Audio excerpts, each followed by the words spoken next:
Hello, I'm back in the car. Don't worry, I'm not sort of driving and living at the same time.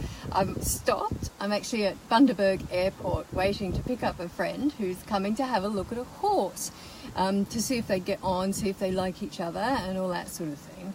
So that's what I thought I would talk about today, is new things, new horses, new experiences, and how we can sort of set our mindset up to do the best with the new situation. And I wanted to talk to this topic particularly because the other day I was reading a post on Facebook, and sometimes, these days I read Facebook sitting on my hands, and I sit on my hands so hard because I don't want to comment, that I actually have to scroll the mouse with my nose. It's quite ridiculous, but anyway, this one I had to sit on my hands really hard with this one particular post. It came up, and it was from the States actually, and it was somebody who just got herself a new horse, and her post went something along these lines: got this new horse and I hate it. Her biggest criticism seemed to be of the horse that it had no personality. She said it stood still when she got on, but there was some problem with it under saddle. I think it was something that it didn't do, not something it did do. It didn't go fast enough or something. Anyway, a bit more of the background of the story of what she was complaining about the horse.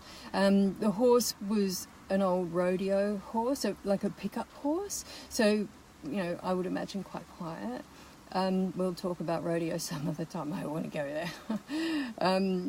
And it was old, to late teens or early 20s, and I can't remember which.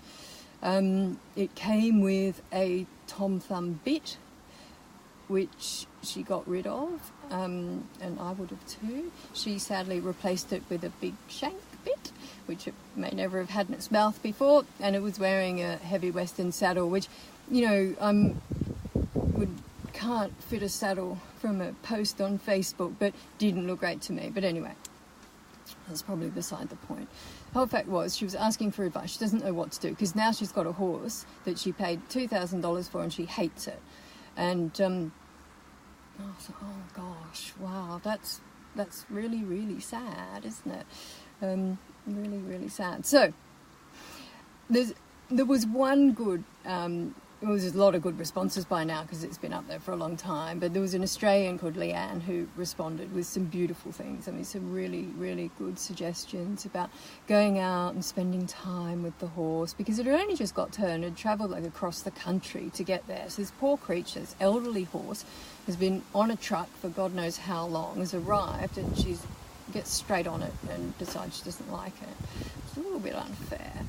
And so she had some good suggestions about how she should walk it and spend time with it on the ground and all of these sort of really sensible things. And I know you're going to comment on this, and please come up with some other things, because there are so many things you can do, and probably the last thing you should do when you get a new horse is to jump on its back. I mean, really, let's see if you guys like each other. Let's form a bond or a connection, or the beginnings of a relationship first before you jump on his back and start riding him off. I mean, it's just not fair, and it's just not a good place to start.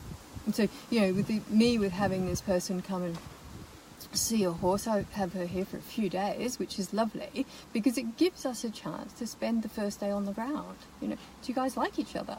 Let's go for a long walk and you can talk to him, see what you think. We could do that, and in 3 days we can do that. She obviously saw the horse, bought the horse sight unseen, so that, again, that's a bit unfortunate. Sometimes you have to do that, but if you do have to do that, then you also have to give the horse a chance. And something John Lyons said to me many years ago was, in fact, more than nearly 20 years ago, was something that I think about every time I put my foot in the stirrup. And that was, he said, when I get on a horse, and he's a man that rides a lot of horses every day, or certainly did in those days, I think to myself, this is the last horse in the world, or the only horse in the world, or the best horse in the world, or whatever your thing is, whatever you want to think. That's what he says to himself. And I've done the same thing. Ever since I heard that, I thought, wow, that is actually a really good idea, because at the time, you know, I could ride 20 horses in the weekend, no problem at all, and they all sort of begin to meld into one another. But if you step into the saddle with that attitude, it changes the way you approach the horse. It really does. I want you to give it a try. And some of you will only have one horse, and so it still applies, you know, rather than thinking, oh, you know, I wish this horse was, you know, taller or more black, or, I don't know, female instead of male, or whatever it might be.